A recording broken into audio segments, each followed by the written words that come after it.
Hello friends good morning. आज मु आपण मानक पई नहीं आछि एक मर्मस्पर्शी कवितार शीर्षक अकुहा कथा। मार अकुहा कथा।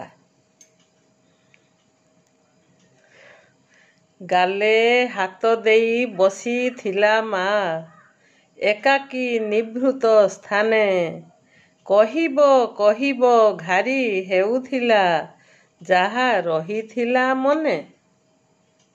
बापांको चषमा गोटे पटे काच बरसे हेलाणी भांगिछि। चपल तलर सोल कणा होई बाली गोड़ी माटी पशुछि। सार्ट पकेट छिंडी जाइअछि कलम हेउनी रखी। धला रंग धोती माटिया हेलाणी हसुछंती लोके देखी। बंकुली बाड़ीर मुंड भांगी गला नाती टोका देला कची। कहिब भाबुथिला किंतु कहि पारुनाही किछि। केते वर्ष हेला यौतुक घंटा अकामी होई पड़िछि। रेडियो भितरे स्पीकरटा फाटी झिणी होई बाजुछि।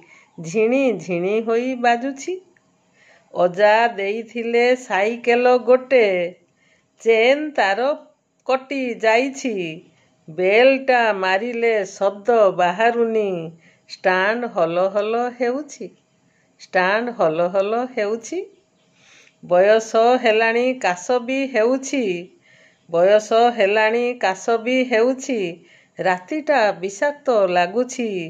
डाक्तर टिकिए देखेई नेबाकू कहिब भाबुछि किंतु किछि कहि पारु नाही। कहिब भाबुछि। हठात सुभिला दुम करी शब्द धाई गला तरे। आखि देखिदेला हृद फाटिगला। आखि रहिगला स्थिरे। जाहा पाई एते चिंता करुथिला चिर निद्रारे से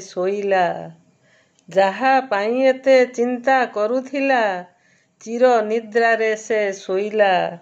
अकुहा कथाटी चिर दिन लागी अकुहा होइकी रहिला। किछि कहि न पारिला।